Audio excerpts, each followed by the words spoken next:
নির্বাচনের আগে আমাদের স্বরাষ্ট্রমন্ত্রী এবং হাসনাত আব্দুল্লাহ সম্পর্কে একটু এই ভিডিওটা একটু শেষ পর্যন্ত দেখবেন এবং আপনি আপনার মতামত কমেন্ট বক্সে জানিয়ে দিবেন। সংসদ সদস্য ট্যাক্স ফ্রি গাড়ি নেবেন না।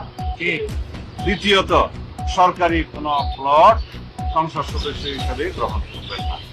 এটা আজকে পরিবর্তনের শুরু হলো। এই যে গাড়ির রাস্তায় গাড়ি আছে না, এই গাড়ির দাম ধরেন এটা 10 লাখ 12 লাখ টাকা, কিন্তু আপনি কিনতে যান এই গাড়ির দাম 50 লাখ টাকা, কারণ আপনাকে ট্যাক্স দিতে হয়। কি দিতে হয়? ট্যাক্স। কিন্তু এমপিরা গাড়ি কেনার সময় ট্যাক্স লাগে না। তারা কি তা করে জানেননি?